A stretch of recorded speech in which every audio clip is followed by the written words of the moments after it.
먹지 않았는데 왜 우리가 음식을 먹으면은 혈당이 상승하느냐? 그 이유는 뭐냐면 우리가 먹는 음식 중에 들어가 있는 탄수화물, 지방, 단백질 요 세 가지가 칼로리원이라고 해서 얘네들은 먹으면은 에너지로 전환이 되는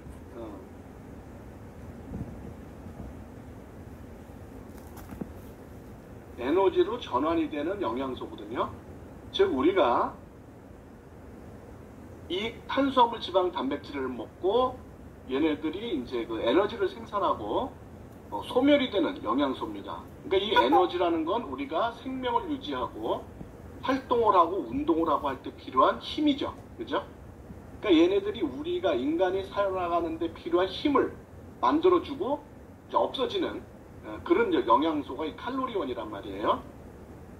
자, 그래서 이거는 마치 자동차의 휘발유와 같은 역할이다. 자동차의 휘발유는 태워서 없어지면서 자동차가 운행이 될 수도 힘을 내서 달릴 수 있도록 만들어주듯이 우리 몸에서 자동차의 휘발유와 같은 역할을 해주는 게 탄수화물, 지방, 단백질이다. 이런 얘기예요. 자, 그래서 탄수화물, 지방, 단백질이 이제 우리가 이걸 섭취를 하게 되면은 얘들이 소화를 이제 소장에서 이제 소화가 되면서 이제 우리 몸 안으로 흡수가 되겠죠. 그러면 이게 다시 이제 분해가 돼서 포도당이 되면서 혈당이 상승이 되고 요거는 다시 태워져서 에너지로 바뀌어진다는 거죠. 그러니까 얘네들을 먹으면 당으로 바뀌었다가 에너지로 바뀐다. 그러니까 우리가 음식을 먹으면 탄수화물, 지방, 단백질을 먹으면 뭐가 상승한다? 혈당은 누구나 다 상승한다. 우리가 자동차 할 때 기름이 없어서 휘발유 집어넣으면은 휘발유 게이지가 쫙 올라가잖아요. 그죠? 사람도 뭐 탄수화물, 지방, 단백질 먹으면 혈당은 누구나 다 상승한단 말이에요. 그러니까는 우리가 꼭 단 음식을 먹지 않아도 이렇게 탄수화물, 지방, 단백질을 먹으면 누구나 다 혈당이 높아진다라는 얘기입니다. 자, 그러면 이제 당이 태워져서 에너지를 만든다 그랬는데 과연 그 에너지를 만든다는 게 무슨 의미냐? 그 당이 태워진다는 게 무슨 의미냐? 자, 우리 세포 속을 보면은요, 이게 이제 동물 세포, 인간의 세포도 똑같은데, 이 미토콘드리아라는 게 있어요. 미토콘드리아. 요 안에 이렇게 쪼글쪼글하게 되어 있는 거 있죠. 요게 이제 미토콘드리아가 여러 군데 있는데, 요 미토콘드리아에서, 당을 연소시켜서 에너지로 만드는 곳이에요. 즉 자동차로 말하자면 엔진 같은 거예요. 자동차 엔진. 우리 세포 속에서 자동차 엔진과 같은 역할을 해주는 게 요 미토콘드리아입니다. 자, 그럼 당이 이 세포를 뚫고 들어가서 미토콘드리아까지 들어가서 여기서 태워져야 되는 거예요. 그런데 요 세포막을 뚫고 나가야 되는데 요 세포막, 이 세포막은 닫혀 있습니다.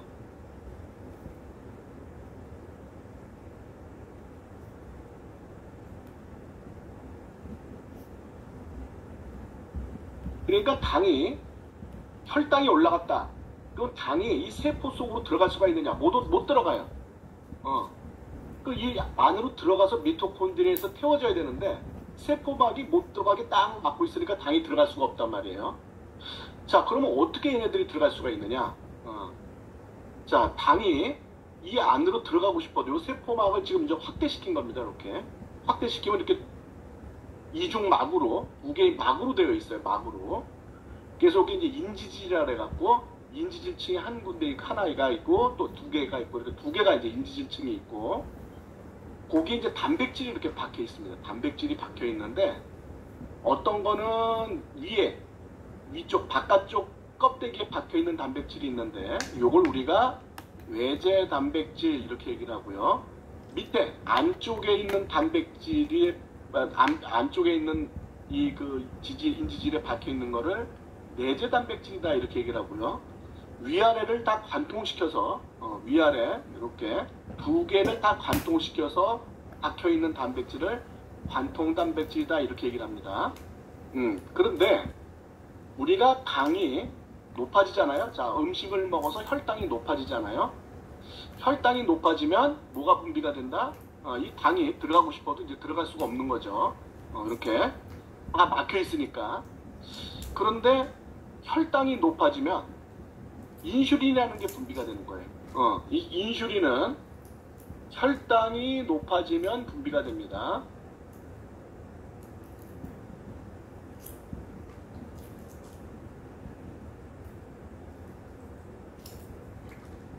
그래서 이 인슐린이 요 껍데기에 있는 인슐린 수용체라는 거를 딱 건드리면은, 이렇게 건드리면은, 아까 요 관통 단백질이라는 거 있었죠? 위아래 다 뚫려 있는 단백질. 여기에 구멍이 생깁니다. 이렇게 구멍이 생겨요. 그게 당이 들어갈 수 있는 구멍이 생기는 거예요. 그래서 당이 요 관통 단백질을 통해서 들어가서 요 미토콘드리아로 들어갈 수가 있는 거예요. 그러니까 즉 이 관통 단백질이라는 거는 외부 물질을 받아들이는 문이에요, 문.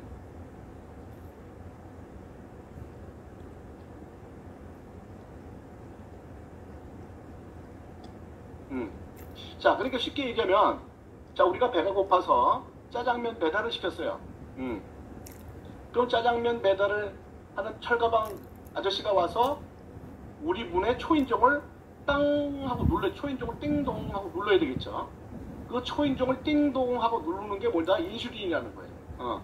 그 인슐린은 당이 배달이 왔어요 하고 얘기를 해주는 거예요. 당 배달이 왔어요 하고 띵동 누르면 문이 쫙 열리는 거죠. 이 관통 단백질 문이 쫙 열려서 우리가 배달한 짜장면이 집 안으로 들어올 수 있도록 만들어주는 거죠.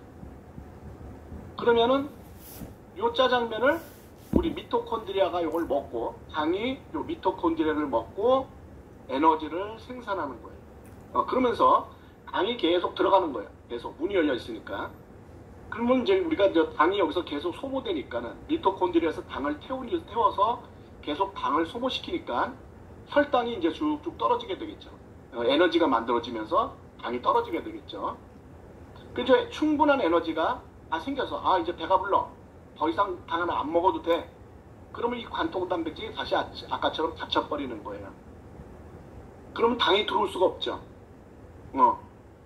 그렇게 이제 우리는 배고프면은 식사를 하게 되고 혈당이 상승하면은 인슐린이 분비가 돼서 우리 세포의 초인종을 누르게 되고, 그러면은 세포가 열려서 당이 들어가서 태워지고 에너지를 생산하다가 에너지가 충분히 생겼다, 배가 이제 다 불렀다 그러면은 세포가 요 관통 단백질을 막아버리면서 더 이상 당이 들어오지 않도록 막아버린다. 요런 일이 벌어져서 우리가 혈당이 하락하게 된다, 이런 얘기입니다. 이해가 잘 되셨죠? 자, 그러면 당뇨병이 생기는 이유는 뭐냐? 왜 당뇨병이라는 게 생기느냐?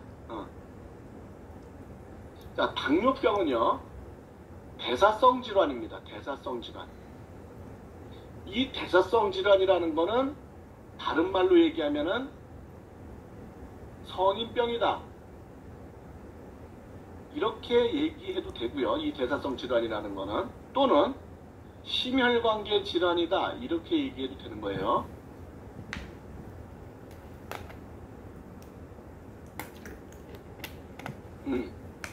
자, 그러면 이 대사성 질환이라는 건 뭐냐면은 우리가 먹은 탄수화물, 지방, 단백질이 너무 많아서 중성지방이 우리 몸에 많이 쌓이게 되고, 이 중성지방이 많아서 생기는 질병을 대사성 질환이다, 이렇게 얘기를 하는 거예요. 그러니까 이 대사성 질환이다라고 얘기하는 것들, 성인병은 또는 심혈관계 질환은 전부 다 원인이 뭐다? 몸에 중성지방이 많이 쌓여서 생기는 질병을 당뇨병, 그러니까 그 대사성 질환이다, 이렇게 얘기를 하는데, 이 당뇨병도 대사성 질환이다. 즉 지방이 축적이 돼서 생기는 질병이다, 이 얘기예요. 모든 대사성 질환은 지방이 축적돼서 생기는 질병이다. 그러니까는 지방을 빼버리면 모든 대사성 질환은 한꺼번에 치료가 되는 겁니다. 한꺼번에. 자, 대사성, 자, 이게 어떤 얘기냐면은, 자, 아까 얘기한 것처럼 이렇게 그 세포가 있어요. 자, 여기 이제 미토콘드리아라고 그랬죠. 빨간색으로 되어 있는 거. 요거 미토콘드리아라고 아까 앞에서 말씀드렸죠. 요게 당을 태워서 에너지를 생산하는 곳이라고 그랬죠. 그래서 우리가 식사를 하게 되면은, 혈당이 상승하죠. 그죠? 자, 혈당이 상승하면 인슐린이 분비된다 그랬죠. 그럼 인슐린이 세포를 자극해서 세포를 열게 만들어준다 그랬죠. 앞에서 설명드린 내용이죠. 그러면 이 당이 세포 속으로 들어가서 미토콘드리아로 들어간다 그랬죠. 그럼 여기서 에너지가 생산되면서 혈당이 떨어진다. 자, 앞에서 설명드렸던 내용을 이렇게 표시한 겁니다. 자, 그런데 만약에 우리가 너무 지방이 많이 축적이 돼서 이 지방이 이 세포 벽에도 지방이 생겨버렸어요. 너무 몸에 지방이 많이 생겨서 이 세포층에도 지방이 생겨버렸어. 자, 그러면 이 지방 때문에 우리가 인슐린이 분비가 돼도 세포 자극을 할 수가 없게 돼요. 자, 초인종을 누르려고 하는데 문에 완전히 기름 떡갱이때가 껴갖고 초인종이 눌리질 않는 거예요. 초인종이 눌리질 않으니까 밖에서 아무리 짜장면 배달 왔다고 초인종을 눌러도 안에서는 배달 온 걸 모르는 거예요. 그러니까 인슐린이 분비가 돼서 세포를 자극하고 싶어도 자극할 수가 없어. 이런 상태를 병원에서는 뭐라고 얘기하느냐? 인슐린 저항성이 증가됐다. 이렇게 의사들은 얘기하는 거예요.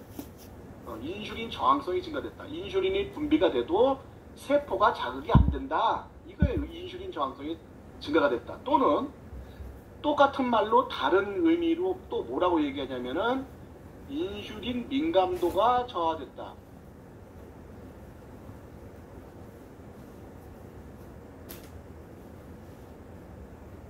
똑같은 얘기예요. 인슐린이 민감도가 저하됐다 또는 인슐린의 저항성이 증가됐다. 똑같은 얘기입니다. 인슐린이 분비돼도 세포 자극이 안 된다. 이 뜻이에요. 자, 세포가 자극이 안 되면 세포가 안 열리겠죠. 세포를 자극해서 열어야 되는데 세포를 못 열잖아요. 세포가 안 열리니까 당이 들어갈 수가 있어요? 없어요? 못 들어가죠. 이렇게 되면은 혈당이 높아질 수밖에 없는 거죠. 이 혈당이 이 안으로 들어가서 당이 이 안으로 들어가서 태워져야 되는데 안 태워지니까 혈당이 높아질 수밖에 없죠. 피 속에 있는 당의 수치가 떨어지진 않죠. 자, 이러한 상태가 되면은 이 당이 혈액 중에 있는 혈색소라는 거와 결합을 해서 이 당이 혈액 중에 있는 혈색소와 결합을 해서 당화 혈색소 수치가 상승하게 되는 거예요. 이렇게 된 상태, 즉 인슐린 저항성이 증가 또는 인슐린 민감도가 저하돼서 인슐린이 분비됨에도 불구하고 문이 안 열려서 세포의 문이 안 열려서 당이 세포 속으로 들어갈 수가 없어.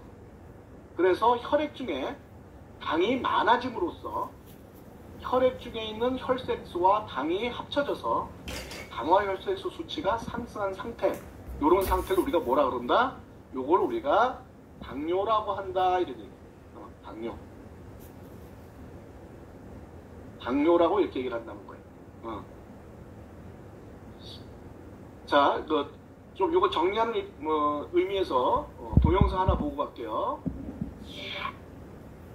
우리 몸에 들어온 음식물은 위에서 소화돼 포도당으로 분해된다. 이때 췌장은 인슐린을 분비하고 분비된 인슐린은 세포의 문을 열어 포도당을 넣어주는 열쇠 역할을 한다. 그런데 인슐린이 적게 분비되거나 제대로 기능을 못하는 부실한 인슐린이 만들어질 경우 포도당은 세포 속으로 들어가지 못하고 혈관에 넘쳐나게 되는데 이것이 당뇨병이다. 네, 요게 이제 당뇨병이라는 거예요. 혈 중에 이제 혈당이 높은 상태가 계속 유지되는 게. 자, 그럼 혈당이 계속 높게 유지가 되면은 어떤 문제가 생기느냐? 가장 문제가 되는 게 뭐냐면 혈액순환에 문제가 생기는 거예요. 왜? 피가 끈적끈적해져서. 자, 깨끗한 피는 이렇게 적혈구가 이렇게 혈액 중에 이제 돌아다니게 되는데, 자, 이렇게 하얀 당이 혈액 중에 많아지면은 이 당 때문에 이렇게 혈액이 막 이렇게 뭉치면서 피가 이제 끈적끈적해진다는 거죠. 자, 이렇게 혈당이 상승하게 되면 피가 끈적끈적거려져 갖고 혈액순환이 안 되다 보니까 손가락이나 발가락 끝까지 혈액이 갈 수가 없어요. 그러니까 나중에 이렇게 이 혈당 높은 상태가 오랫동안 유지가 되면 손가락, 발가락 끝에 있는 세포들이 서서히 죽어가는 거예요. 그래갖고 손가락, 발가락 끝이 썩어 들어가요. 그 왜 그러느냐? 혈액순환이 안 돼서 그러는 거예요.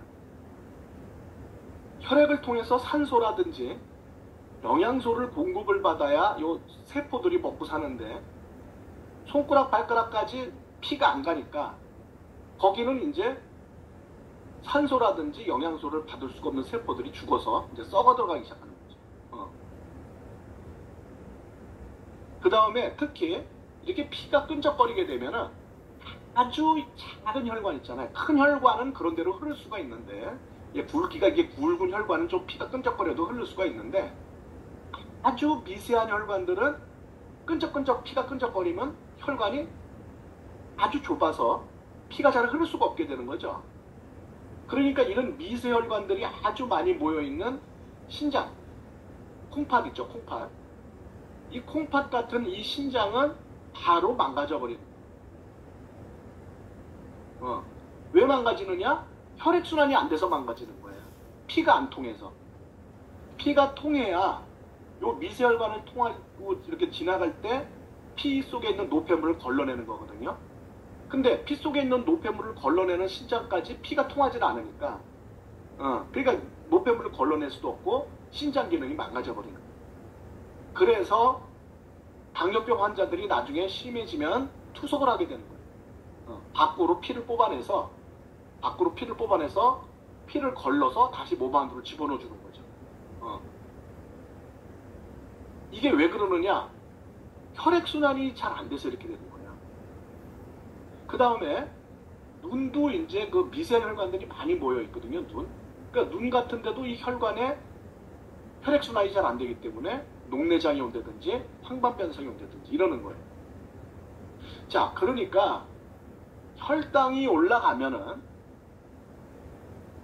물론 세포 속에 당이 들어갈 수가 없어서 에너지 생산이 안 되는 것도 문제지만, 에너지 생산이 안 돼서 항상 피곤하고 한 것도 문제지만, 그거보다도 더 심각한 게 뭐냐면은 이렇게 우리 손가락, 발가락 세포가 점점 썩어 들어가고 신장 기능이 망가지고 눈이 망가지고 막 이렇게 다른 기관들이 막 망가져 버린단 말이에요. 이게 아주 심각한 거죠.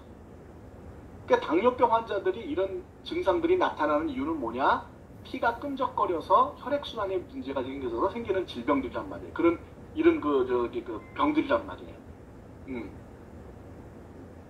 그러니까 혈당만 떨어지면 이런 증상들이 이제 없어지겠죠. 혈당을 떨어뜨리면 이런 증상들이 없어지겠죠. 그죠? 그래서 당뇨병이 그러면 이제 생기면은 어떤 증상들이 나타나냐면 소변을 자주 넣게 됩니다. 왜 소변을 자주 넣느냐? 당이 높으면 이 당 때문에 아까도 말씀드렸죠. 피가 끈적끈적해졌잖아요. 자, 피가 끈적끈적해지면은 이걸 이 상태를 그대로 놔두면은 손가락, 발가락도 썩어 들어가고 신장도 막 망가지고 막 망가지잖아요. 그러니까 이 당을 할 수 없이 빼내야 돼요. 체외로. 당을 체외로 빼내지 않으면은 피가 끈적거려서 당장 죽게 된단 말이에요, 사람이. 그래서 당을 소변으로 배출한단 말이에요. 그러니까 우리가 어떻게 돼요? 당이 소변에 같이 나오니까 이 소변이 달달해진단 말이에요.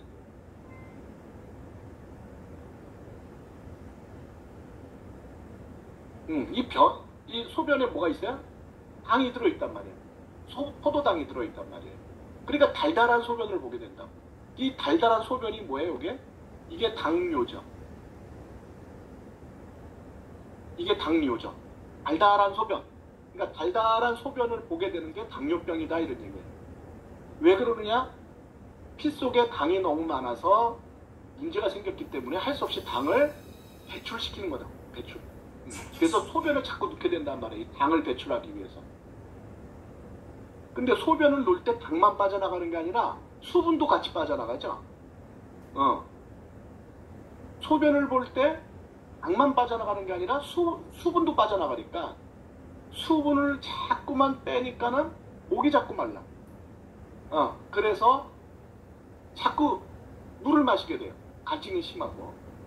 그다음 세 번째는 뭐냐면은, 자, 음식을 먹으면 혈당이 올라가고 그 당이 세포 속으로 들어가서 세포가 배불리 먹어야 되는데, 세포가 배불리 먹어야 되는 당이 세포 속으로 못 들어가고 전부 다 밖으로 빠져나가 버리는 거야. 소변으로 빠져나가는 거예요. 그러니까는 항상 이 세포는 어떻게 돼요? 배가 고파. 밥 줘. 그때 밥이 안 들어와. 당이 안 들어와요. 그러니까 계속 밥 달라고 아우성을 피는 거예요, 세포들이. 그러니까 계속 밥을 먹게 돼요. 다시 많이 먹게 됩니다. 많이 먹는데 영양실조가 돼요. 영양실조 상태가 되는 겁니다. 밥을 많이 먹는데 영양실조가 된다. 왜? 다 소변으로 빠져나가니까. 당이 다 소변으로 빠져나가니까.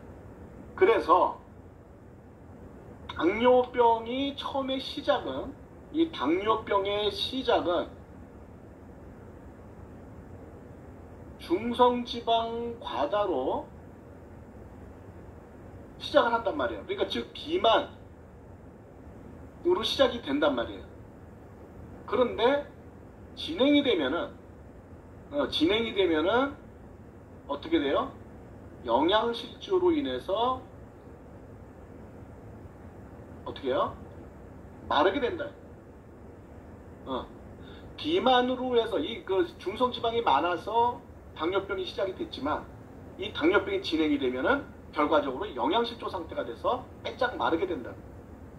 그러니까 어떤 사람은 그런 사람들이 있어요. 아니, 당뇨병이 중성지방이 많아서, 체지방이 많아서, 또는 비만이 돼서 이렇게 해서 시작되는 건데, 어떤 사람은 빼짝 말랐는데 당뇨예요. 그거 왜 그렇습니까? 바로 이래서예요. 이게 진행이 되면은 말라요. 사람이 빼짝 마릅니다. 영양실조 상태가 계속 진행이 되기 때문에. 그래서 그러는 겁니다. 자, 그래서 이걸 갖다 삼다병이다 이렇게 얘기를 합니다. 삼다병.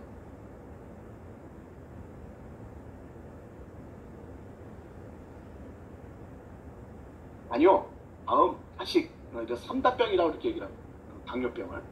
자, 그 다음에 이제 피 속에 당이 많이 돌아다니다 보니까 혈액 중에 당 수치가 높으니까 이 혈액 중에 당하고 혈색소가 결합을 하는 거예요. 요게 이제 혈색소가 이제 우리가 얘기하는 헤모글로빈입니다. 요게 결합을 하는 거예요. 그래서 뭐를 만든다? 당화 혈색소를 만든다.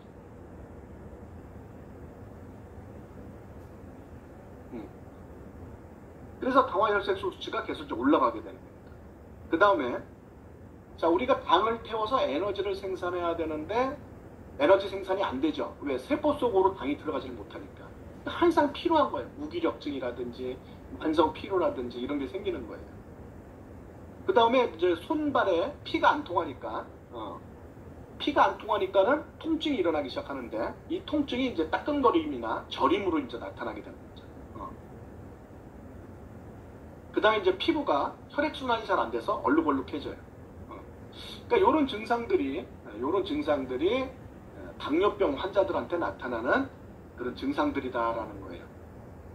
자, 그럼 이런 증상만 갖고 우리가 내가 요새 굉장히 피곤하고 소변을 좀 많이 넣는 것 같은데 당뇨병 아니야? 이상하다. 요새 이렇게 많이 먹지 내가? 요새 물이 이렇게 목이 마르지? 나 당뇨병 아니야?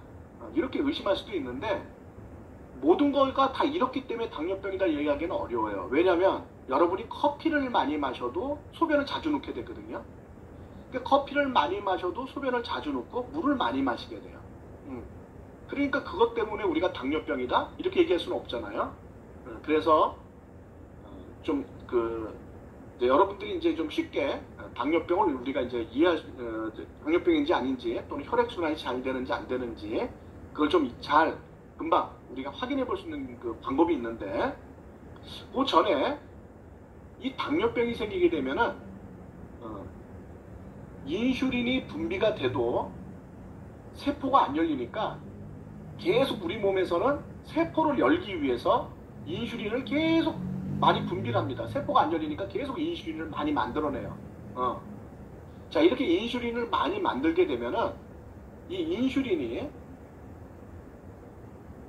피부 속에 있는 섬유아세포라는 세포가 있어요.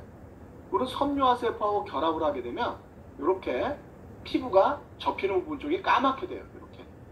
이걸 극세포종 또는 흑색 가시세포종 이렇게 얘기를 하는데 이렇게 피부가 까맣게 돼요. 이거는 이제 그 인슐린이 이제 많이 분비가 되는 경우이기 때문에 당뇨 때문에 그럴 수도 있고 비만이 원인이 될 수도 있고 그러니까 비만이나 당뇨가 됐을 때 비만이라든지 당뇨가 있을 때 인슐린 분비가 증가를 하면서 이렇게 세포 속에 있는 섬유화세포하고 결합을 해서 이렇게 까맣게 되는 증상이 나타날 수도 있고요. 그 다음에 이렇게 피부 전체가 이렇게 거뭇거뭇하고 염증이 생기는 이런 이제 당뇨성 피부염이 생길 수가 있어서 염증이나 수포 또는 이렇게 그 거뭇거뭇한 이런 그 증상들이 나타날 수가 있거든요. 근데 이걸 갖다가 이제 피부병인 줄 알고 자꾸 병원에 가서 피부병인 줄 알고 이제 피부과에 간단 말이에요, 병원에. 근데 또 피부과 의사들은 이 당뇨에 대해서 잘 몰라요. 자기 거만 알아. 그러니까 자꾸 여기다 피부 연고를 발라주고 막 하는데 그게 이제 이 피부병이 아니라 이제 당뇨에 의해서 그럴 수도 있다는 거죠. 자, 그러면은 여러분들이 혈액순환이 잘 되는지 안 되는지를 쉽게 알 수 있는 방법이 뭐냐면 자, 이거예요. 손을 꽉 있는 힘껏 꽉 쥐었다가 놓았을 때 5초 이내로 혈색이 돌아오는지 안 돌아오는지 그걸 보면 돼요. 자, 우리가 이렇게 손가락을 폈다가 꽉 쥐어요. 손을 힘껏 꽉 쥡니다. 꽉 쥐었다가 딱 피면은 흰 색깔이 이렇게 생겼죠. 이렇게 손을 꽉 쥐었던 자국이 생기잖아요. 이렇게 흰 색깔이. 이게 다시 원래로 돌아오는 게 2초 이내로 혈색이 돌아오면은 그건 당연한 정상인데 만약에 5초 이상 지나도 이 물린 자국이 그대로 남아있다. 그러면은 그거는 혈액순환이 잘 안 되는 거고 5초 이상이 지나서도 계속 그 혈액순환 자국이 남아있으면 그거는 당뇨병일 가능성이 있다는 얘기. 한번 여러분 지금 한번 해보세요. 손을 꽉 쥐었다가 탁 놔보세요. 원래 색깔로 돌아오는 속도가 빠르면 빠를수록 혈액순환이 잘 되는 거예요. 그러니까 여러분 강아지들 있잖아요. 강아지들도 이제 노견이 돼서 혈액순환이 잘 되는지 안 되는지 보려면은 이렇게 잇몸 있죠. 강아지 잇몸을 이렇게 꽉 눌렀다가 탁 놨을 때 강아지 잇몸이 빨갛게 되돌아오는 시간이 얼마나 걸리는지를 보면 사람하고 똑같이 5초 이내로 돌아오는지 안 돌아오는지를 보면은 혈액순환이 잘 되는지 안 되는지를 알 수가 있어요. 그러니까 이게 꽉 쥐었다 놨을 때 빨리 혈액이 돌아오면 돌아올수록 혈액순환이 잘 되는 거고 이게 돌아오는 속도가 늦으면 늦을수록 혈액순환이 잘 안 되는 거다. 5초가 만약 넘어간다. 그러면 이거는 당뇨병일 가능성이 있기 때문에 병원에 가셔서 검사를 한번 받아보시라는 거예요. 그러니까 여러분뿐만이 아니라 여러분 소비자분들이 혹시 당뇨병이 아닌가 하고 의심이 될 때는 이 검사를 한번 해보라고 손을 꽉 잡다 놔보라고 그러고서는 피가 얼마나 빨리 되돌아오는지 요거를 검사해보면은 혈액순환이 이제 잘 되는지 여부를 우리가 알 수가 있고 또 당뇨병인지 여부까지도 우리가 확인해 볼 수가 있는 아주 간단한 자가진단 방법입니다. 자, 그럼 이제 앞에서 제가 이제 당하고 혈색소하고 이제 만나서 당화 혈색소가 만들어진다 이렇게 얘기를 했는데 자, 이 혈색소라는 건 뭐냐면은 산소를 운반하는 헤모글로빈 피 속에 적혈구 속에 들어가 있는 헤모글로빈을 우리가 혈색소다 이렇게 얘기를 합니다. 이 혈색소는 평균 수명이 2 내지 3개월이에요. 그러니까 2 내지 3개월 동안 피 속을 돌아다니면서 만약에 피 속에 당이 많으면 얘네들이 이 당하고 자꾸 달라붙는다는 거예요.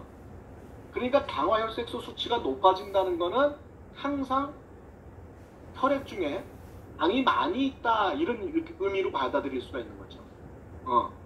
그래서 당화혈색소 수치가 6% 이하면은 정상이고 9% 이상이면 요걸 우리가 당뇨다 이렇게 얘기를 할 수가 있는 거예요.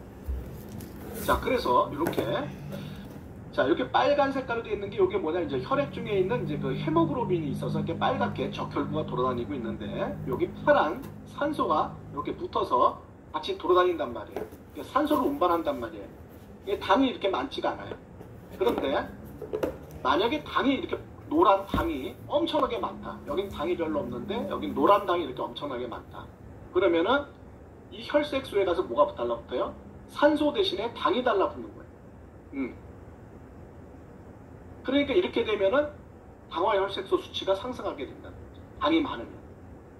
그래서 우리가 앞에서도 말씀드렸지만 혈당은 누구나 밥을 먹으면 혈당이 상승하기 때문에 혈당을 갖고 당뇨다 아니다 이렇게 얘기하기는 어렵습니다. 당화 혈색소는 2 내지 3개월 동안 살아있는 이 적혈구가 꾸준히 당에 노출됐을 때 이 당화 혈색소 수치가 올라가는 거기 때문에 당뇨 여부를 우리가 확인하기 위해서는 당화 혈색소 수치를 봐야지 혈당을 보고 내가 당뇨다 아니다 하고 얘기하기는 어려운 겁니다. 무슨 얘기인지 아시겠어요? 자, 그래서 이제 그 혈당은 당화혈색소하고 어떤 이제 그 연관관계를 갖고 있냐면, 보통 평균적으로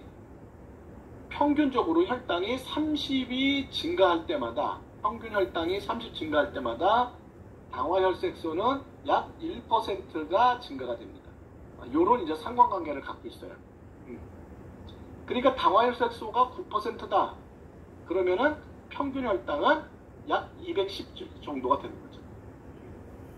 요런 이제 관계를 갖고 있습니다. 그래서 당화혈색소가 1% 상승할 때마다 평균 혈당은 한 30씩 올라간다.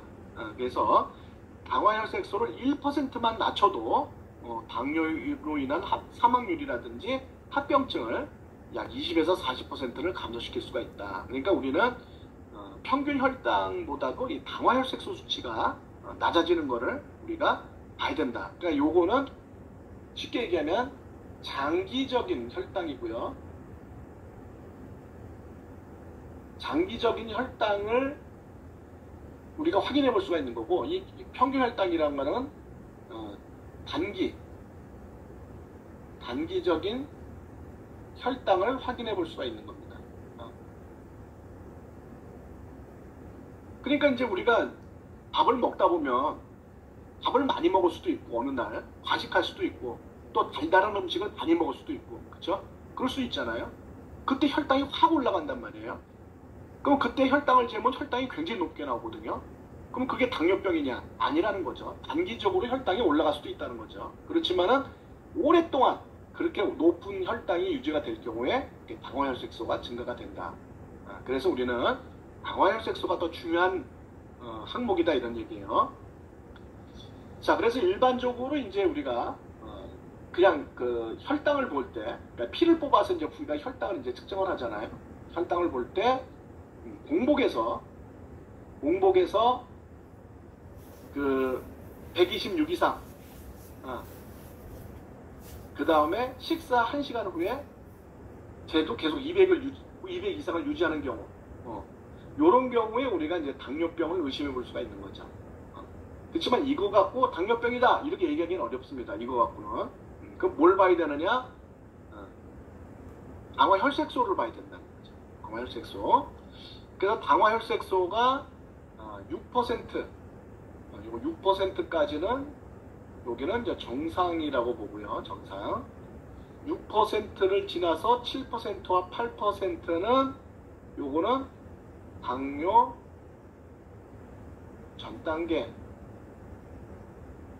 이렇게 볼 수가 있고, 9%를 넘으면은 이때부터는 우리가 당뇨병이다 이렇게 얘기를 하고 관리를 해줘야 되는 그런 이제 그 상황이 된다는 거죠.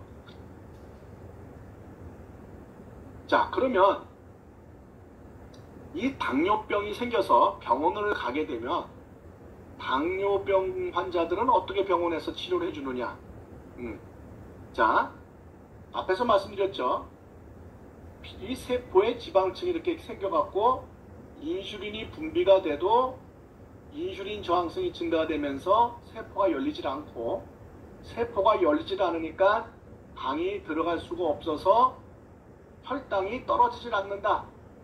그래서 당화혈색소 수치가 계속 상승하게 된다. 이런 상태를 우리가 당뇨다 이렇게 얘기했어요. 그죠? 자, 이게 당뇨입니다.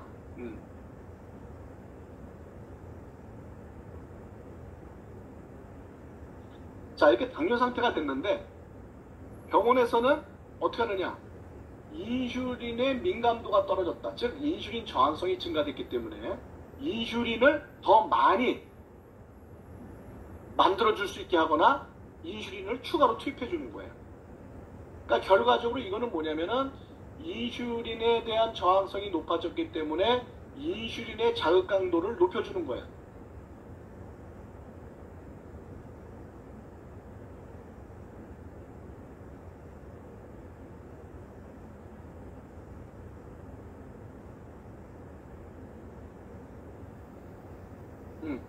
인슐린의 농도를 높여서 자극 강도를 세게 해주는 거예요.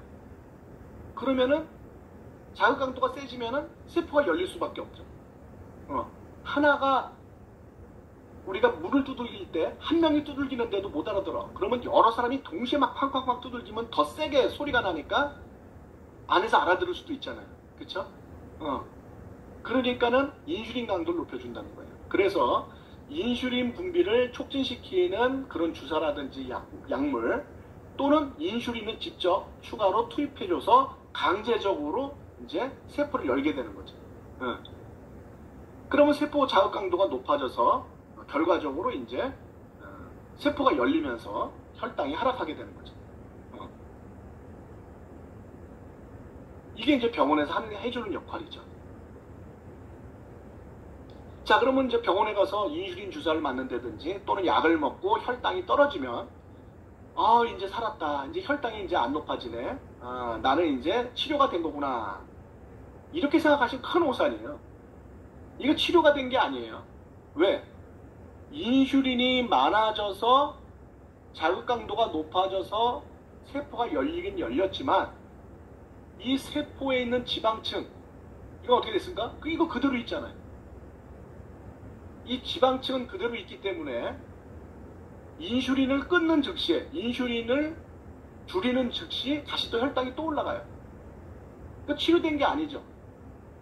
그러니까 죽을 때까지 인슐린을 먹어요. 인슐린 주사를 맞고 인슐린 약을 먹어야 된다 이거예요. 그럼 그건 치료된 게 아니잖아요. 응? 그러니까 인슐린 저항성을 높인 이 지방층은 세포에 그대로 있기 때문에 이 병원에서 한 당뇨병 치료는 치료가 아니다. 자, 그래서 이 인슐린의 역할을 우리가 다시 한번 보면은요. 인슐린의 역할이 자, 세포를 자극해서 세포를 열어준다. 이건 지금까지 말씀을 드렸죠. 인슐린의 역할. 근데 또 하나 역할이 있어요. 인슐린이.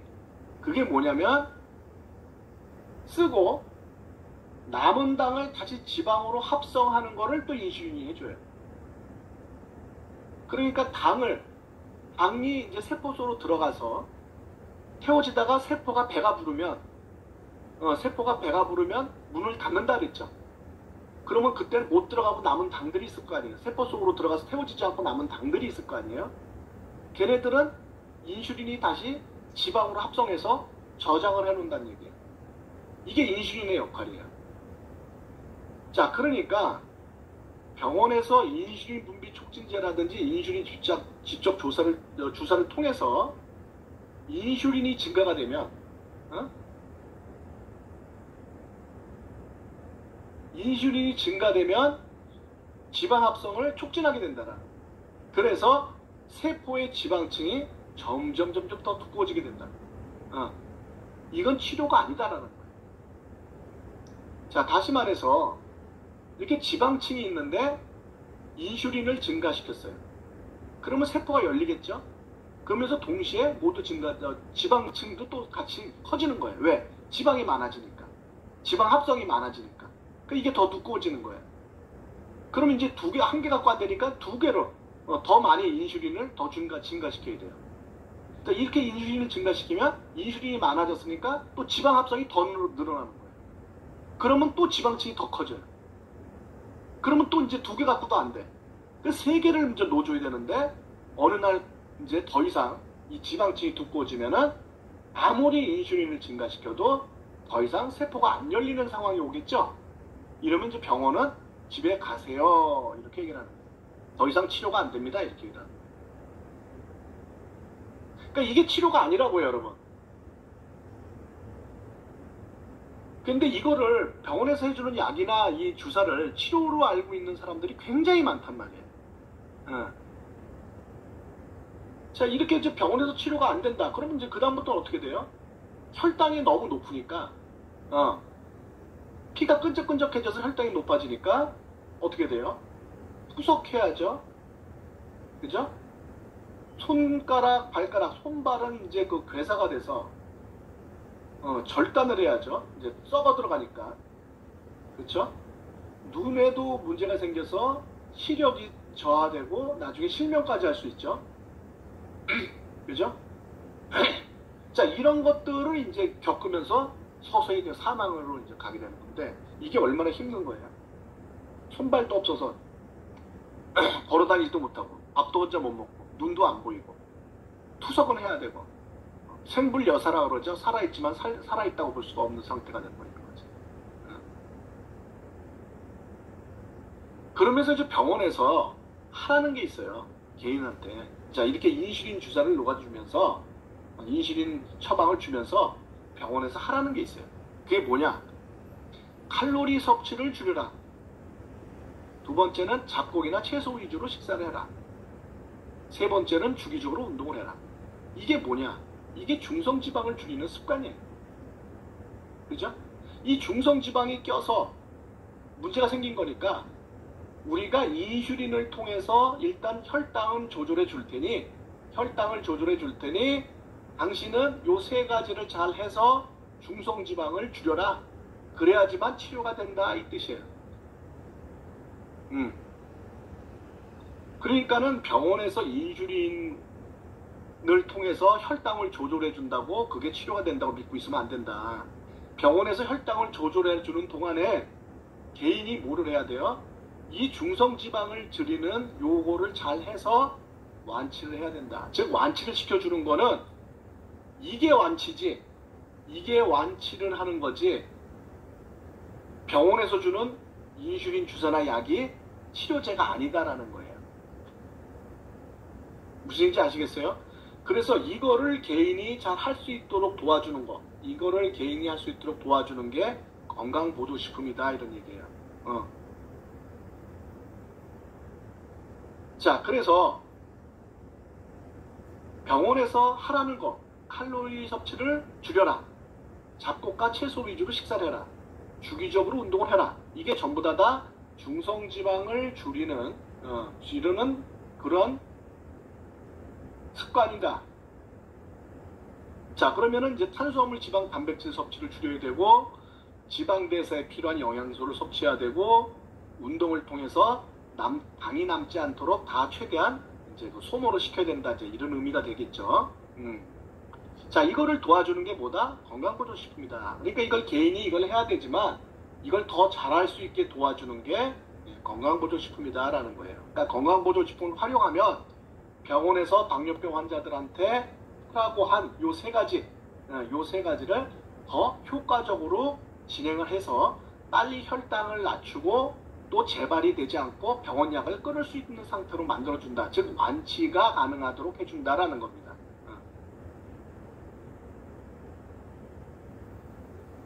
자, 그럼 칼로리 과잉 섭취에 대해서 한번 얘기를 해볼게요.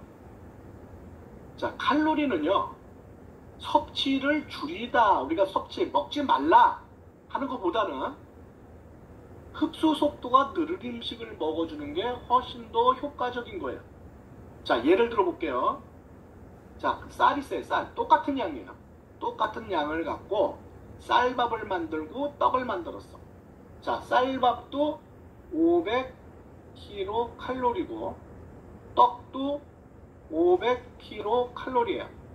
자, 그러면 둘이 열량이 똑같네, 칼로리가 똑같네. 그러면 밥을 먹는 거나 떡을 먹는 거나 똑같겠구나. 혈당이 똑같이 올라가겠구나.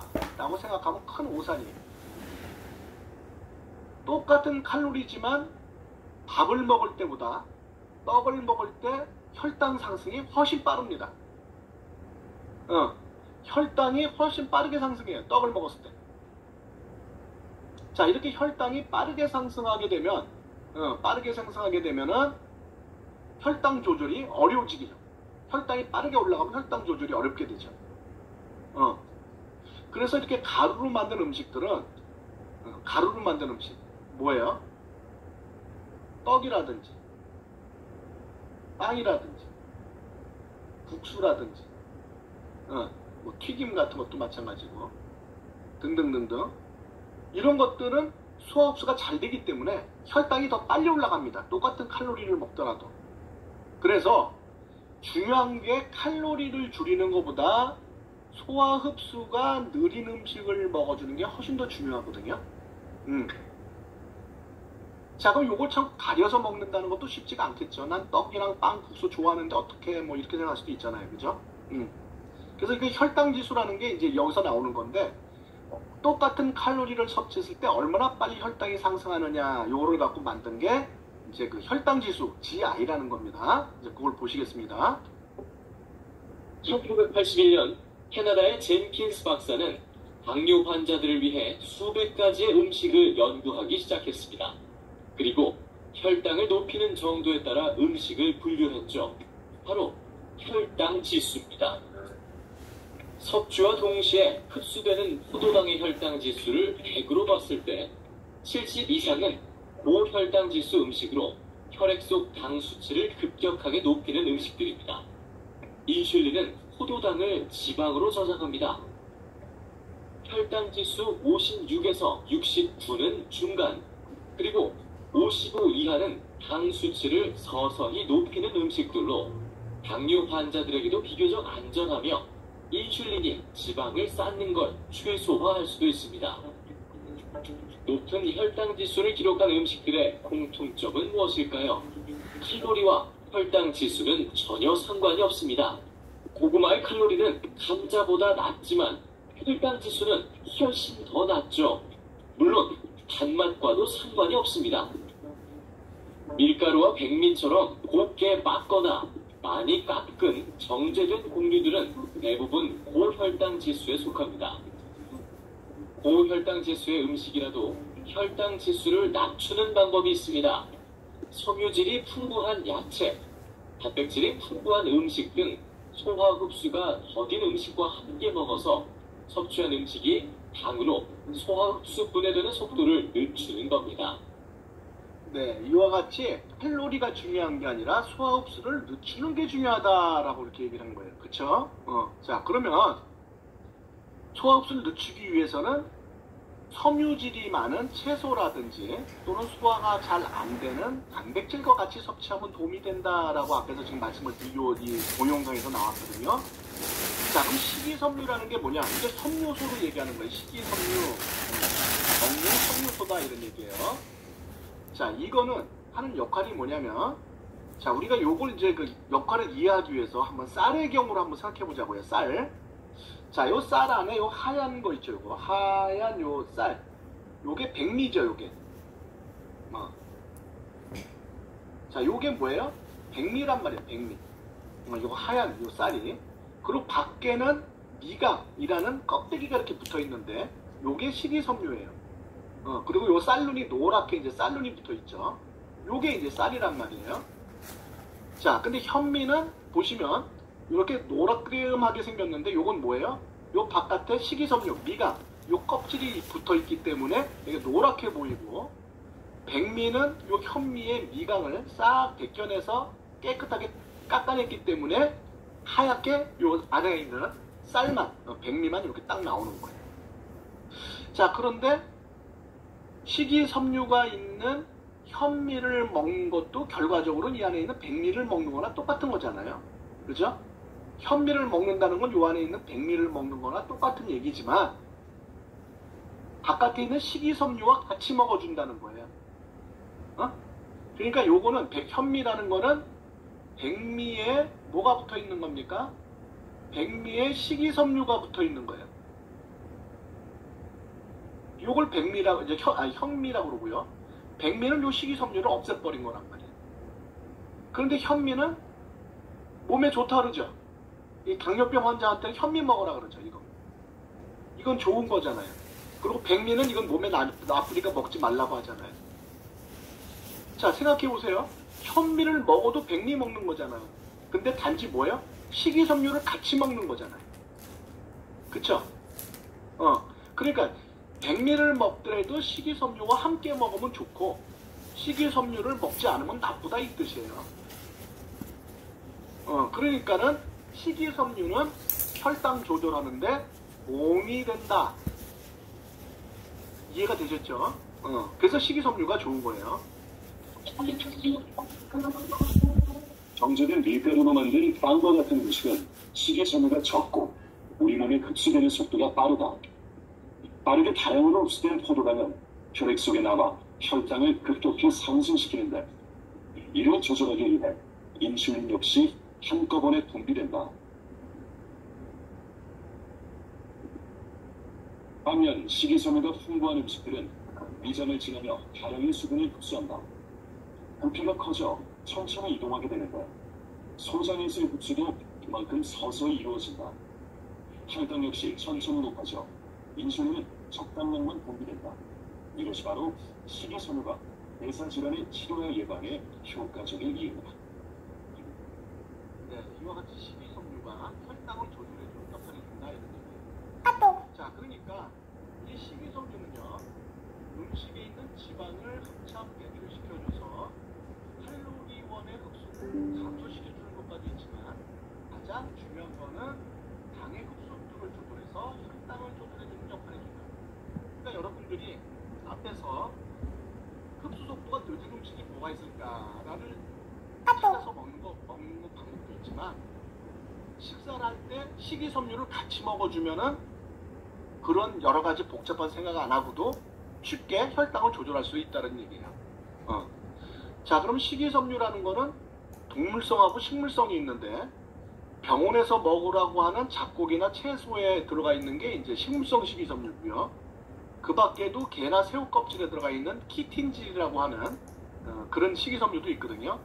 근데 요 키틴질을 이 키틴질을 크게 고분자를 합성해서 만든 걸 우리가 키토산이라고 그러는데 요 키토산이 이 식물성보다 훨씬 더 효과가 좋습니다.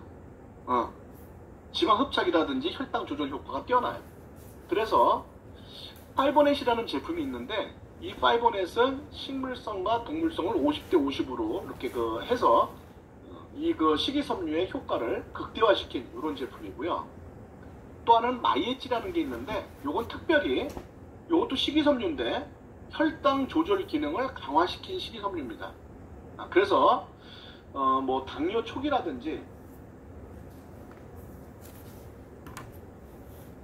또는 이제 고혈압 환자라든지 이러면서 혈당이 좀 높은 사람들, 이런 사람들은 뭐 파이버넷 먹으면 되고요. 당뇨가 이제 오래 지속된 사람, 이런 사람은 이제 마이에찌 먹어도 되고요. 뭐 당뇨 초기에 마이에찌 먹으면 안 됩니까? 뭐 상관은 없어요. 둘 중에 하나 이제 선택을 해서 드시면 됩니다.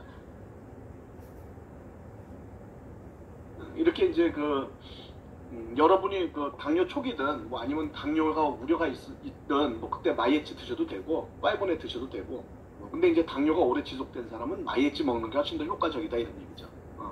똑같은 식이섬유인데 혈당 조절 기능이 이제 들어가 있는 게 마이에찌라는 제품이라는 거죠. 자, 이렇게 우리가 식이섬유를 먹게 되면 앞에서 말씀드렸듯이 소화 흡수가 느린 음식을 찾아 먹지 않더라도 그냥 평상시 우리가 식사를 하면서 이 식이섬유만 먹더라도 소화 흡수가 느려지면서 혈당 조절하는 게 훨씬 더 용이해진다. 혈당 조절이 용이해지면 우리가 인슐린 주사나 인슐린 약을 줄일 수가 있다. 그래서 인슐린이 줄으면은 지방 합성이 줄어들기 때문에 점점 이제 개선이 되게 되겠죠. 당뇨 증상이 개선이 되게 되겠죠. 자, 두 번째는 이제 영양소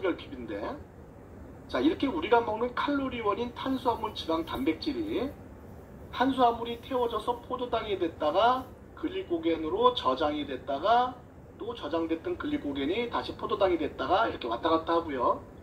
지방 같은 경우에도 지방산이나 글리세린으로 분해가 됐다가 체지방으로 저장이 됐다가 또 다시 글리세린이나 지방산으로 분해가 됐다가 또 이렇게 왔다 갔다 합니다. 단백질의 경우에는 이제 아미노산으로 분해가 되는데 얘네들이 나중에 또 다시 분해가 돼서 패티 아크릴 코엔자임이라는 요런 물질로 바뀐 다음에 얘가 이제 세포 속으로 들어가서 에너지를 생산하게 되는 겁니다. 자, 그런데 이 과정에 요 빨갛게 표시된 부분들 있죠? 여기 이렇게 빨갛게 세모나게 되어 있는 요거, 이게 전부 다 뭐다? 비타민 B군이 작용하는 곳이에요. 즉 무슨 얘기냐? 비타민 B군이 작용하지 않으면 이런 탄수화물, 지방, 단백질이 에너지로 바뀔 수가 없다 이 뜻이에요. 그러니까 비타민 B군이 결핍이 되면 지방이 증가하고 혈당이 높아진다 이런 얘기입니다. 그래서 우리가 이런 영양소를 많이 섭취해야 된다는 거예요. 근데 이 비타민 B군이 어디에 많이 들어가 있느냐? 요게 잡곡에 많이 들어있단 말이에요. 그러니까 병원에서 잡곡을 많이 먹어라 이렇게 얘기하는 이유가 뭐냐면 요 비타민 B군을 많이 섭취하기 위해서 그렇다는 거예요. 음식물 속에 들어있는 영양소 중 탄수화물, 단백질, 지방 등 3대 영양소는 혈액을 타고 세포 속으로 들어가 에너지 발전소인 미토콘드리아에 의해 우리 몸에서 활용할 수 있는 에너지가 된다. 그런데 이들 3대 영양소의 산화 과정에서 반드시 필요한 것이 각종 효소들로 이루어진 비타민과 미네랄 등 미량 영양소인 것이다. 칼로리는 없지만 다량 영양소를 잘 태워주는 역할을 하기 때문에 미량 영양소 섭취가 부족해지면 미토콘드리아에서 필요한 만큼 에너지를 못 만들어낸 피로를 느끼게 되는 것이다.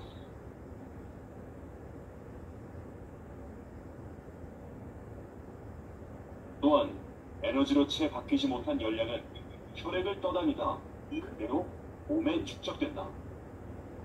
이와 같이 영양이 결핍이 될 경우에는 우리가 식사량을 줄이고 또 운동을 해도 혈당이 잘 안 떨어집니다. 그래서 비타민 B군이라든지 또는 미네랄이 결핍될 경우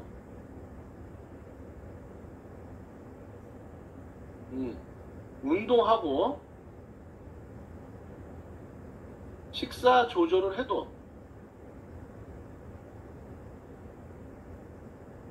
혈당이 잘 안 떨어집니다.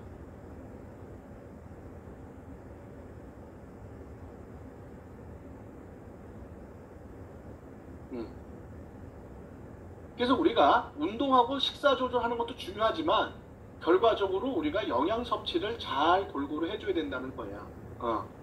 근데 모든 영양소는 우리가 골고루 섭취한다는 게 이게 쉬운 일은 아닙니다. 근데 이제 우리가 라이프팩이라는 그 종합 영양제가 있는데 이 종합 영양제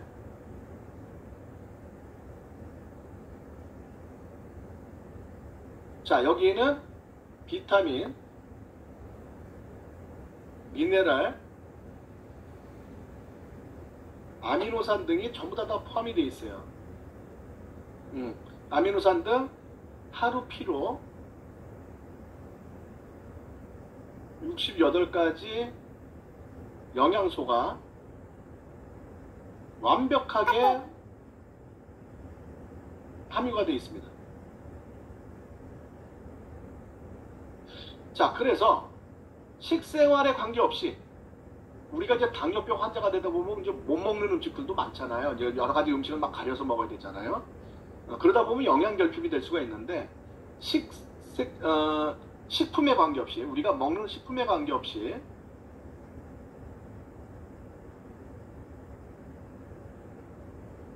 먹는 식품에 관계없이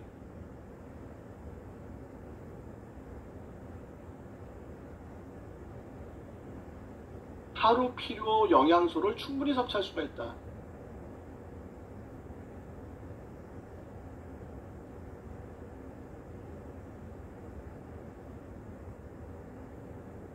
충분히 공급이 된다는 얘기. 우리가 어떤 음식을 먹든 간에 영양 결핍에 대해서 우려할 필요는 없다. 그러니까 여러분들이 이렇게 그 라이프팩을 하루에 2포를 먹으면 영양을 뭐 우리가 어떻게 섭취한다, 우리가 식사량이 줄어들어서 영양소가 결핍이 됐다, 또는 무슨 편식에 의해서 특정 영양소가 결핍이 됐다, 이런 염려를 할 필요가 없어요. 모든 영양소가 다 완벽하게 공급이 됩니다. 그럼 혈당을 조절하는데 훨씬 더 유리하고 또 체지방을 줄이는데도 도움이 되겠죠. 자, 세 번째는 이제 운동인데, 앞에서 이제 말씀드렸듯이 당이 들어가서 세포 속의 미토콘드리아에서 태워지면서 에너지가 생산한다. 그쵸? 그래서 운동을 많이 할수록 이 미토콘드리아가 증가가 되면서 결과적으로 당 소모가 증가가 된다, 이런 얘기예요. 그래서 이 미토콘드리아라는 거는, 이거는 성인병에 매우 밀접한 관계가 있습니다.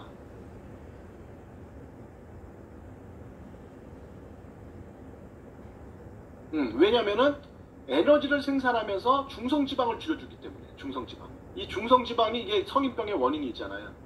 이 성인병의 원인인 이 중성지방이 미토콘드리아에서 태워지기 때문에 이 미토콘드리아가 얼마나 건강한가는 성인병에 아주 밀접한 관계가 있다는 겁니다.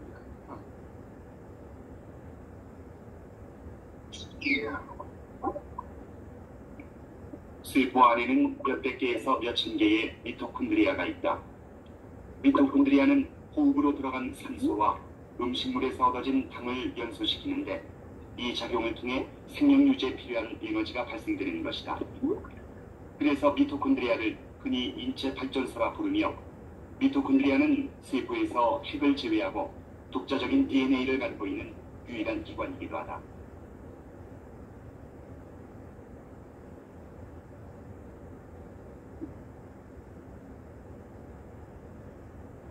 인체의 에너지원이라 볼 수 있는 미토콘드리아의 돌연 변이와 기능 저하로 인해 에너지 생산이 활발해지지 않으면 당뇨병과 같은 성인병에 걸릴 확률이 높아진다는 것이다.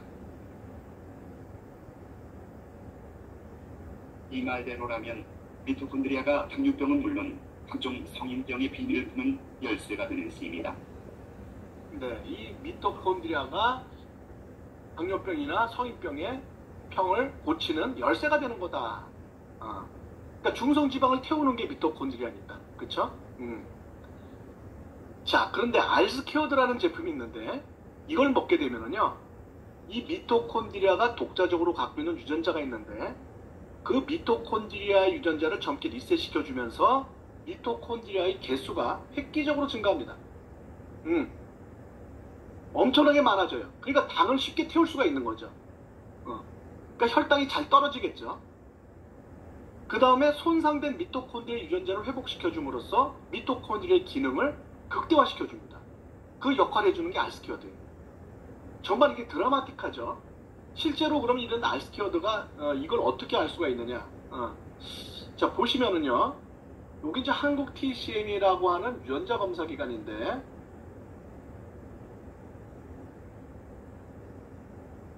자, 여기서 알스케어드를 한 달간 복용을 한 후에 피 검사를 통해서 미토콘드리아가 얼마나 증가를 했나 이렇게 보니까 한 달 만에 이 mtDNA라는 게 미토콘드리아 유전자라는 뜻입니다. 미토콘드리아 유전자. 그러니까 즉 미토콘드리아가 카피수 얼마나 많아졌느냐, 그걸 보니까 6.5배가 증가했어요.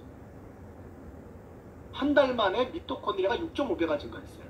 거기다가 미토콘드리아 DNA 결실, 그러니까 미토콘드리아가 망가진 거죠. 미토콘드리아 망가진 게 0.275%가 망가진 게 있었는데, 한 달 후에 보니까 어떻게 됐어요? 미토콘드리아 결실 미검출 완전히 싹 고쳐졌어요. 새 거로. 우리나라 유전자 검사기관에서 검사한 겁니다.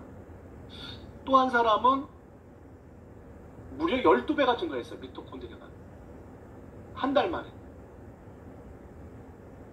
그리고 미토콘드리아가 망가진 게 0.355%가 망가진 게 있었는데 한 달 후에 어떻게 됐습니까? 미토콘드리아 결실 미검출 완전히 싹 고쳐졌어요. 그러니까 알스키어드를 먹으면 미토콘드리아가 극적으로 6.5배에서 12배 정도 확 증가하면서 망가진 미토콘드리아까지 싹 다 고쳐졌다. 그러니까 미토콘드리아가 제대로 작동을 하니까 앞에서 얘기했던 것처럼 성인병이나 당뇨의 원인이 되는 미토콘드리아의 기능, 이게 극대화된 거죠. 그러니까 성인병, 즉 당뇨나 고혈압을 쉽게 우리가 조절할 수 있는 획기적인 제품인 거죠.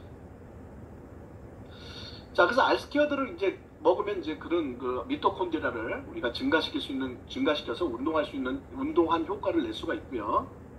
자, 근데 이제 혈당이 높아진 상태가 오랫동안 유지된 사람들은 이제 각종 이제 합병증이 생기기 시작한단 말이에요.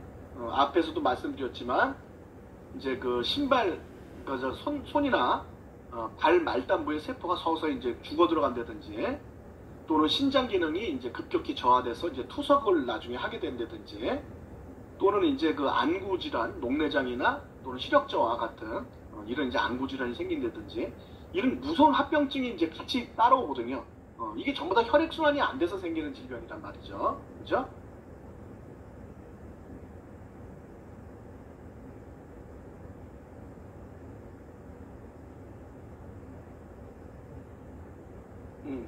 자, 이것도 이제 우리가 혈당을 낮춤과 동시에 합병증도 사실 예방해야 되거든요.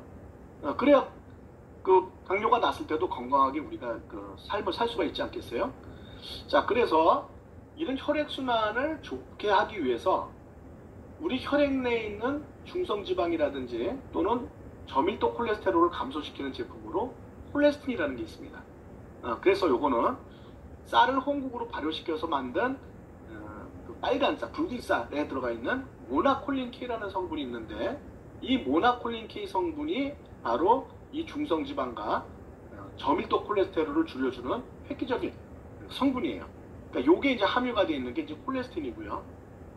자, 그 다음에 이제 아까도 얘기했지만 그 정화혈색소가 생기면서 혈액이 뭉치고 끈적끈적해지는 그런 것들을 풀어주고 혈액순환을 개선시켜주는 걸로 이제 오메가3 지방산이 이제 들어가 있는, 오메가3 지방산이 들어가 있는 마린 오메가, 요걸 먹으면 좋은데, 여기는 특히 크릴새우 오일이 이제 한 30% 정도 혼합이 되어 있는데, 요거는 오메가3는 적습니다.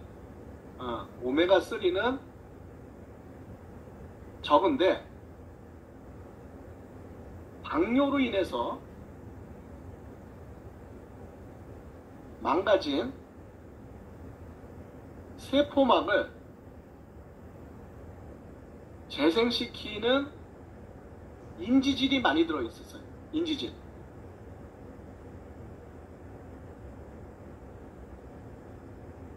자, 아까 제가 그 세포를 얘기할 때 세포 핵이 있고 여기 이렇게 그 미토콘드리아가 이렇게 있고 이랬을 때 요거를 보여드렸죠. 이걸 보면은 이게 두 겹으로 이게 두 겹으로 이렇게 만들어져 있었잖아요. 그래서 외제 단백질이 있고 내재 단백질이 있고 관통 단백질이 있고 이렇게 이제 인지질이 이렇게 돼 있는데, 요게 뭐예요? 요게 요 껍질이 요게 인지질이죠.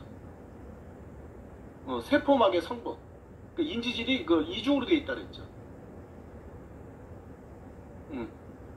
그죠? 근데 여기 이제 그 지방이 쌓여서 이렇게 막 지방이 쌓여서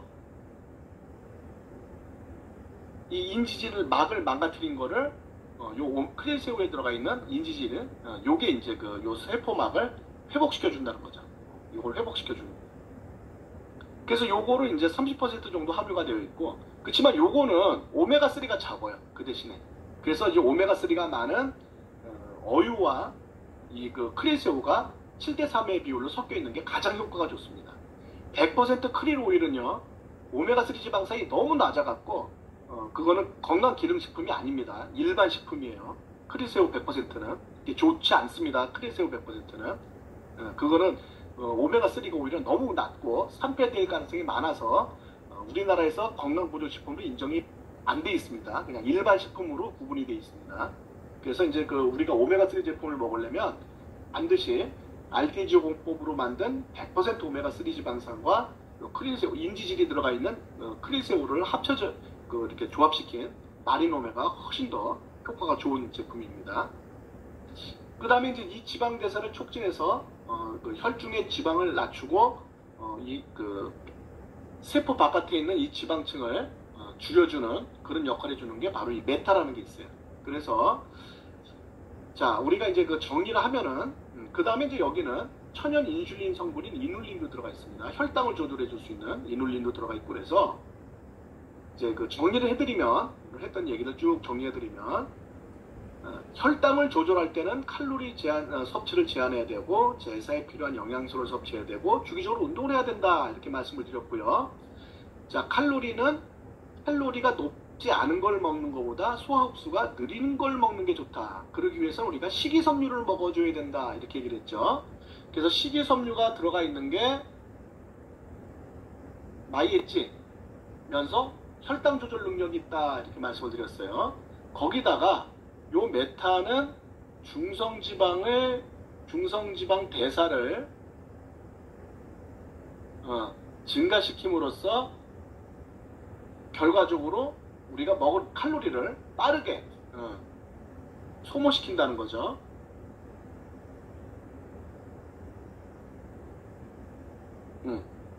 자, 그 다음에 대사에 필요한 영양소는 라이프팩을 먹으면 뭐 영양에 대한 모든 건 끝난다. 영양소 섭취에 대한 모든 게 끝난다. 근데 주기적인 운동은 알스퀘어드를 먹게 되면은 우리가 운동한 효과가 나서 미토콘드리아를 극적으로 증가시켜 준다 그랬죠?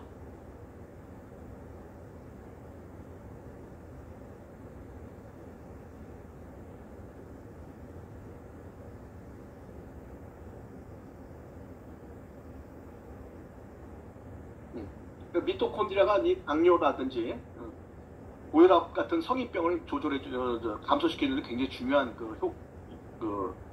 영향을 주는 그런 기관인데, 미토콘드리아의 기능을 향상시켜주는 게 알스퀘어드다. 자, 그다음 합병증 예방을 위해서는 혈액 내 중성지방을 감소시켜주고 혈액순환을 개선시켜줘야 되는데, 이때 이제 콜레스테린, 요게 이제 중성지방과 LDL을 감소시켜주고, 그 다음에 마리노메가는 혈액순환을 도와준다. 자, 그 대신에 이제 G3나 리버, 요소 요런 거는 이제 당뇨병 환자들이 먹지 말아야 됩니다. 이게 이제 그 G3는 여기 과당이 있어서 혈당이 상승할 우려가 있기 때문에 이제 당뇨병 환자들이 싫어해요. 혈당이 올라가는 거를. 그러니까 G3는 이제 들어가면 안 되고요. 그다음 리버나 요소 같은 경우에는 공복혈당을 상승시킬 수가 있기 때문에 안 들어가는 게 좋습니다. 근데 이게 이제 공복혈당을 상승시킨다는 꼭 나쁜 거는 아니에요. 이 공복혈당에 대해서 이제 말씀드리고 오늘 강의 좀 끝내도록 할게요. 자, 공복혈당이라는 게 뭐냐? 이게 뭐냐면은 아무것도 먹지 않았는데, 아까 이제 식사를 하면은 혈당이 올라간다 그랬잖아요. 근데 아무것도 안 먹었어. 근데 귀신같이 혈당이 상승되는 거야.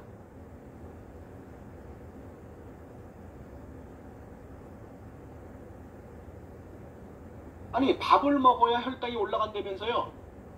나는 밥도 안 먹었는데 왜 혈당이 갑자기 올라갑니까? 공복에. 괴상하죠, 이게. 이게 왜 그러냐면, 자, 우리가 식사를 하면 이제 혈당이 상승하잖아요. 그러면 이제 이게 아까도 얘기했지만 이제 그 미토콘드리아, 그러니까 인슐린이 분비가 되면서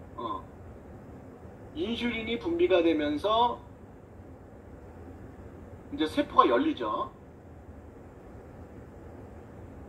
자, 이렇게 세포가 열리면 당이 이제 슬슬 소모가 되면서 정상 혈당으로 오겠죠. 그렇죠? 근데 이제 이 이후는 어떻게 되느냐? 점점 혈당이 떨어지면서 이제 저혈당으로 가게 되겠죠.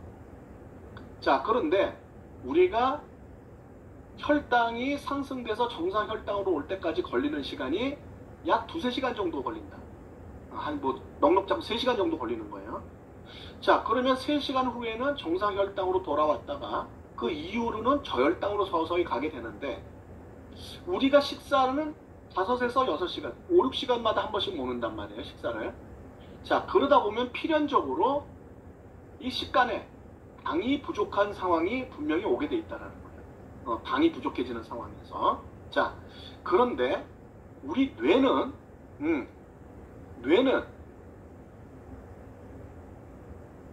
당으로 활동을 합니다.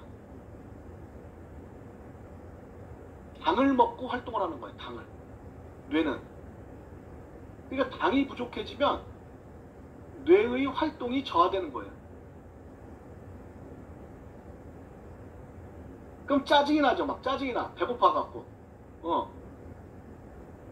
그러니까 저혈당이 되면 막 뇌가 짜증을 냅니다. 배가 고파갖고. 그러니까 배가 고프면 막 사람들이 짜증내는 이유가 이거예요. 뇌가 빨리 밥 달라는 거예요.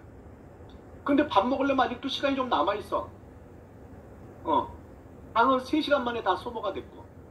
그러면 요 시간에는 뇌에다가 어떻게 당을 공급해 주느냐. 젖산이라든지 또는 체지방이라든지 진짜 간에 있는 지방을 얘기하는 거예요. 간에 있는 지방을 분해시켜 준다든지 요런 것들을 분해시켜서 당을 생산하는 거예요. 그래서 뇌에 공급하는 겁니다.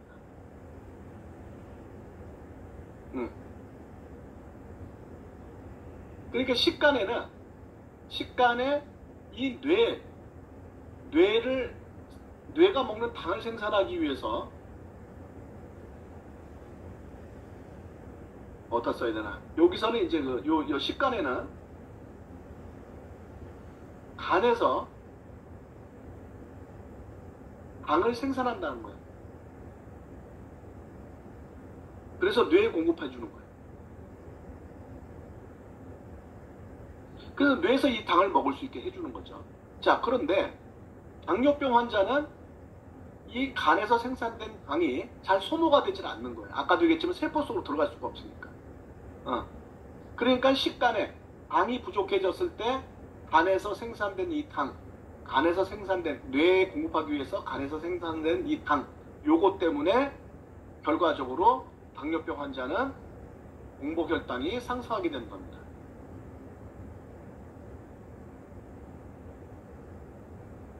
자, 그러면 간 기능이 좋아지면, 간 기능이 활발해지면은 당 생산이 증가된단 말이죠.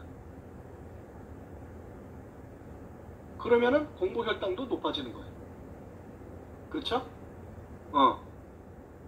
그래서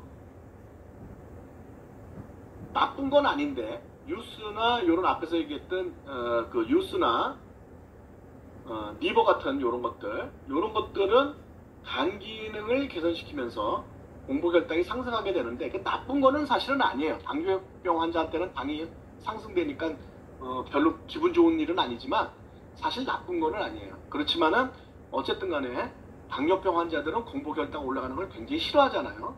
그러니까는 안 드시는 게 좋다. 공복혈당 올라가는 걸 싫어하니까 안 드시는 게 좋다. 자, 오늘 여기까지 이제 그 당뇨에 대해서 다 이제 설명을 드렸고요. 혹시 강의 중에 잘 이해가 안 되는 부분이나 혹시 이제 그 질문사항이 있으면 질문 주시면 질문 받도록 하겠습니다. 자, 음소거 제가 해제시켜 놨으니까 질문 주시면 되겠습니다. 네, 박사님 아까 전에요. 네. 고혈압 환자한테 파이버넷이 이롭다고 하셨는데 저혈압 환자한테는 상관없나요? 아, 저혈압이요? 저혈압은 뭐 상관은 없습니다. 파이버넷이 저혈압 환자에도 상관이 없는데 저혈압 환자는 뭐 먹냐면 알스퀘어드. 아까 이거 미토콘드리아를 증가시킨다 그랬죠? 그죠? 자, 미토콘드리아가 증가가 되면은 에너지 생산이 증가되죠.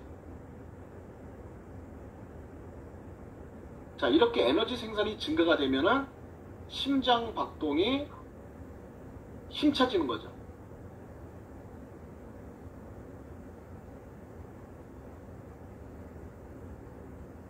그러면은 혈압이 상승하게 되죠.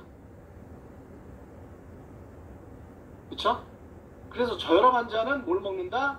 알스퀘어드를 먹는다. 그 다음에 라이프팩을 먹는다. 영양 공급을 해줘야 된다. 영양 공급이 떨어졌을 때도 저혈압이 될 수가 있기 때문에 저혈압 환자는 이렇게 두 가지를 먹어주면 됩니다. 그렇습니다. 네. 박사님, 중학교 여학생인데 네. 기립성 저혈압으로 쓰러졌었는데요. 네. 똑같이 먹으면 되나요? 자, 기립성 저혈압이라는 거는요, 두 가지 경우로 볼 수가 있는데, 첫 번째는 혈액순환 문제도 볼 수가 있고요. 또 하나는 혈액, 혈액이, 빈혈. 빈혈에 의해서도 있어서 그럴 수도 있고, 영양소 결핍에 의해서 그럴 수도 있습니다. 자, 그런데 어린 여학생은 혈액순환이 뭐 나빠져서 그렇게 되기는 아직 어리겠죠. 그럼 대부분 뭐냐? 빈혈이나 영양소 결핍에 의한 거거든요. 여학생이면은. 중학생이라 그랬죠. 네. 여학생이에요? 네네, 여학생이요. 그러면 이제 그 생리가 시작됐잖아요. 그럼 빈혈이 됐을 가능성이 많거든요. 생리가 시작되면은.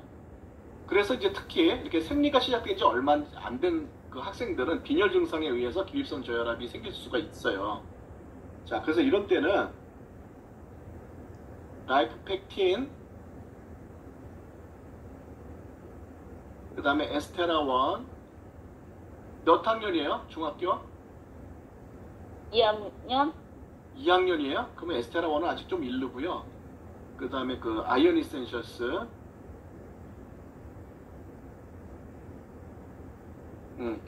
라이프팩틴, 아이언 이센셜스, 그리고 이제 마린 오메가 요렇게 드세요. 기립성 저혈압에.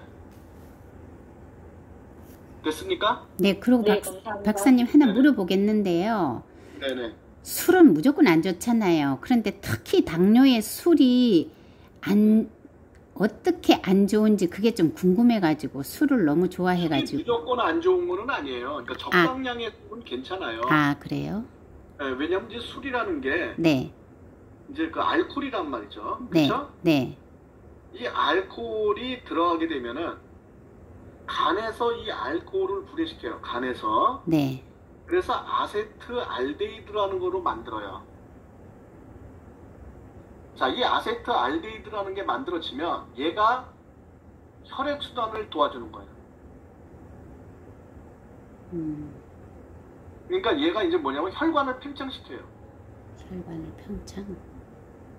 혈관을 팽창시키고, 그러니까 혈관을 크게 만들고, 그러니까 얼굴이 붉어지는 거죠. 네. 그 다음에 심장박동을 증가시켜요. 그 다음에 대뇌피질을 마비시킵니다. 그러니까 개가 되는 거죠, 많이 마시면. 이성을 잃는 거죠. 네.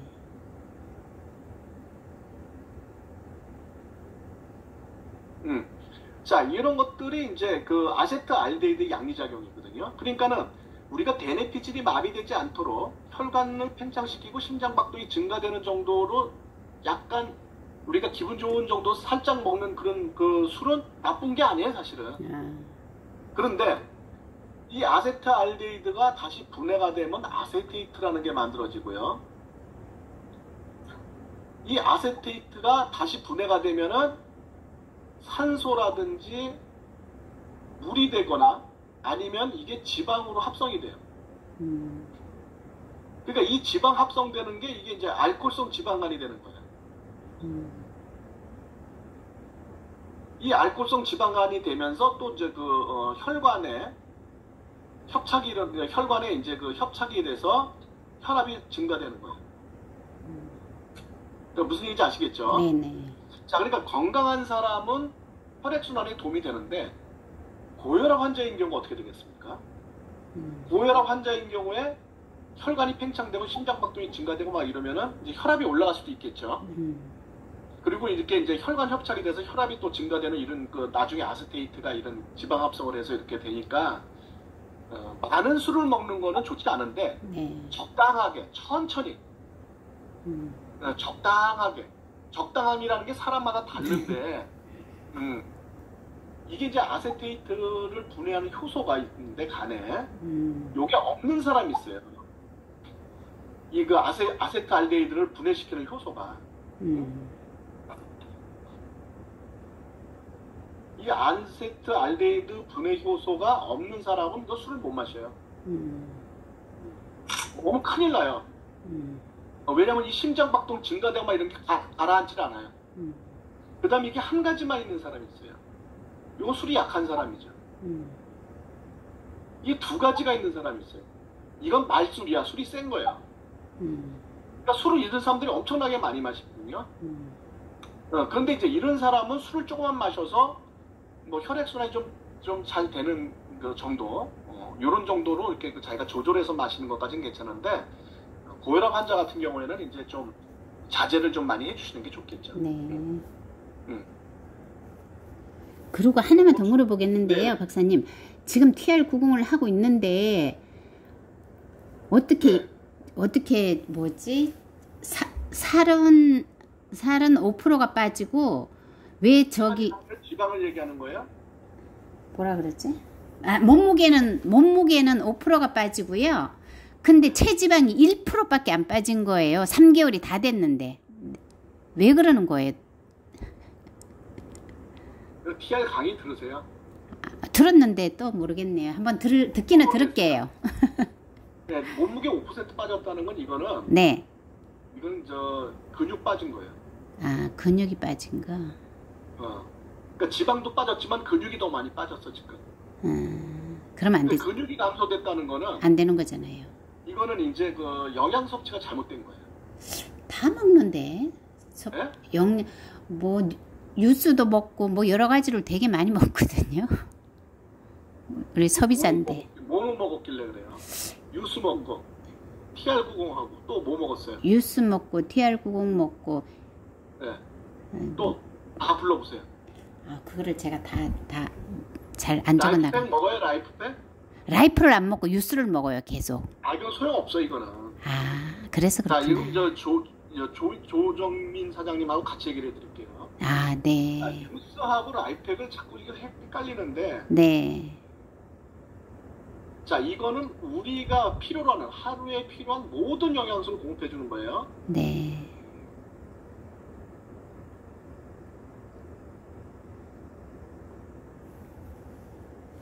자, 그럼 유스는 뭐냐? 이게 영양 공급 목적이 아니에요.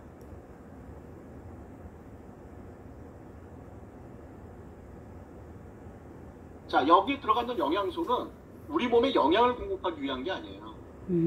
여기 들어가 있는 영양소는 유전자를 리셋시키기 위한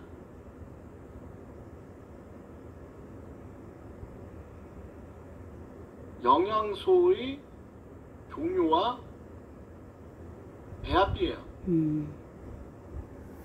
자, 그러니까 이거는 뭐냐? 유전자 리셋시키기 위한 영양소의 종류와 배합이라는 거는 하루 피로 영양하고는 전혀 관계가 없어요. 라이프팩을 안 먹어서 그렇구나.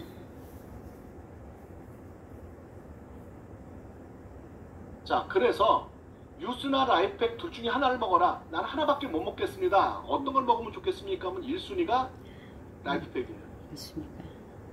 라이프팩을 안 먹으면 아무것도 안 돼요. 네. 자, 생각해 보세요. 여러분 몸이 정상적으로 작동하려고 그러면 우리 몸에서 필요한 모든 영양소가 다 섭취가 돼야 몸이 정상적으로 작동할 거 아니에요. 네. 근데 영양소가 부족한데 어떻게 몸이 정상적으로 작동을 합니까? 유전자를 새 거로 바꿔놓으면 뭐해요? 자, 유전자가 젊게 바뀌었어.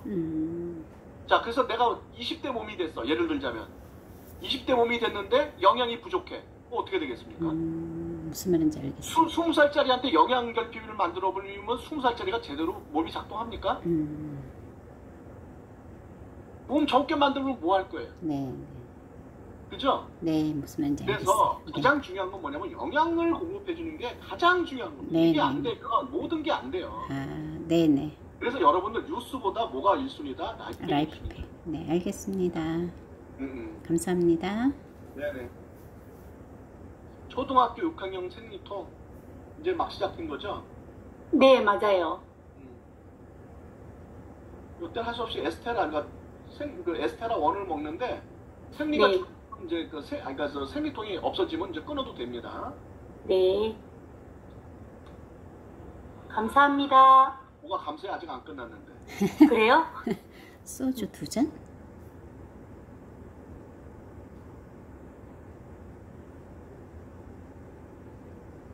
자, 요렇게 에스테라와 네. G3 하루 소잔 9잔, 메타 하나, 라이펙틴 요렇게 먹고요. 네. 생리통이 요걸 한 3, 4개월 계속 꾸준히 먹으세요. 네. 먹이고 나서 생리통이 이제 없어졌다 그러면은 이제 요 에스테라와는 요건 없애도 돼요. 아, 네. 무슨 얘기 아시겠죠? 네, 감사합니다. 네네. 박사님, 네.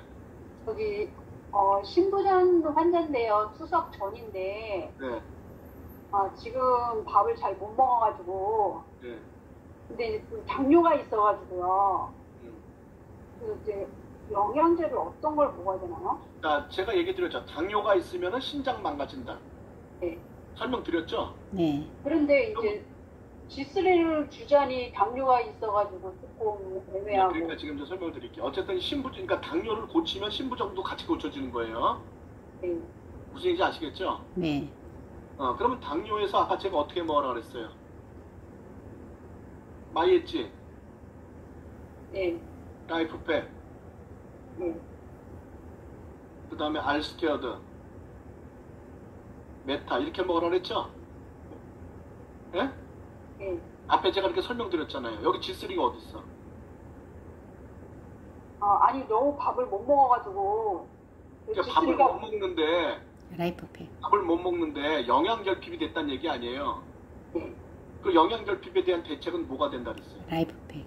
그럼 라이프팩을 그러니까 지금 추석 바로 직전이라서 지금 팔 수술을 해야 되는데 라이프팩을 하루 그 두 포를 다 먹어도 상관없는 거예요? 지금 투석 중이면은 일단 드셔보세요. 일단 드셔보세요. 직전이면 그러니까 마이엣지, 라이프팩, 알투, 메타 이렇게 드셔보세요. 지금 저 혈압은 어때요? 혈압은 고혈압이 좀 있어요. 고혈압도 있어요. 심해요? 약 먹어서 정상 야, 범위치는 그러면은 이제 고혈압도 이제 마찬가지 신부전증, 고혈압 이게 전부 다 당뇨로 이제 이게 전부 다 저 대사성 질환이잖아요. 그러니까 결과적으로 당뇨를 없애면은 이거 다 없어지는 겁니다. 당뇨 없으면 이거 다 없어지는 거예요. 같은 질병이에요. 전부 다 중성지방에 의한 거니까. 중성지방이 신장에 있는 모세혈관을 막으면 신부전증. 이 중성지방이 혈관에 쌓여서 혈압이 올라가면 고혈압. 이 중성지방이 세포 바깥에 쌓여서 인슐린 저항성이 떨어지면 당뇨병. 전부 다 이거죠. 그러니까 중성지방만 줄이면 다 해결되는 거예요. 모든 게 다 해결되는 겁니다. 간단한 거예요. 자, 그러면 이렇게 바꾸세요. 그러면 고혈압도 있고 다 그러면은 이분은 마이엣지, 라이프팩, 그 다음에 메타, 플레스틴, 마리노메가 이렇게 드세요. 혈관을. 이렇게 드세요. 음. 네. 그러면 당뇨, 신부전증, 고혈압 다 해결이 되는 거예요. 근데 현재 메타만 하나 먹고 있는데요. 네. 근데 메타 먹은 지 한 3개월 지났는데 변이 계속 까맣게 나온다는데 그게 왜 그런 거예요? 메타 색깔 때문에 그래요. 퍼플 브랜드 때문에. 뭐 이상은 없는 건가요? 이상이 있는 거 아니에요. 퍼플 브랜드 때문에 그래요. 한별이가 뭐니 계속 변이 까맣게 나온다고 해가지고. 그러니까 자, 퍼플 브랜드가 뭐예요? 보라색. 퍼플이 뭐예요? 보라색이잖아요. 보라색. 네.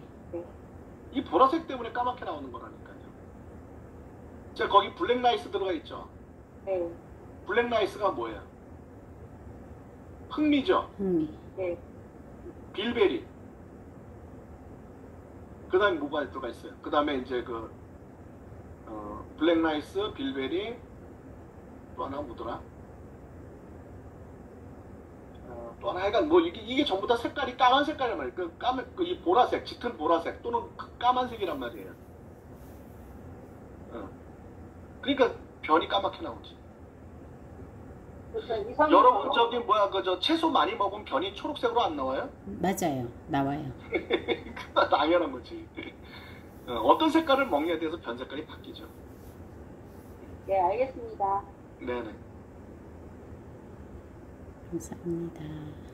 네, 오늘 여기까지 할게요. 네, 감사합니다. 네. 자, 내일하고 모레는 네. 저기 양자기 강의인데 양자기에서는 모든 질병에 대한 걸 다 한꺼번에 이제 이렇게 쭉 한번 훑습니다. 그러니까 여러분들이 전체 질병을 한번 이렇게 쭉 훑고 그 전체 질병에 대한 어떤 그 원인과 그다음에 처방 요거 받고 싶으면은 양자기가 없어도 매일 강의 다 들으실 수 있습니다. 네. 그러니까 매일 강의에 들으시면 전체 질병에 대해서 한번 쭉 훑으니까 또 이렇게 제가 질병 교육법에 나오지 않는 질병에 대해서도 그때 다 말씀을 드리고 또 처방도 드리니까 혹시 이제 그 전체적으로 한번 쭉 보고 싶다는 분은 내일부터 강의 이틀 동안 들으셔도 됩니다. 네. 양자기 없으셔도 돼요. 네, 감사합니다. 자, 오늘 여기까지 하겠습니다. 수고하셨습니다. 감사합니다. 감사합니다. 네.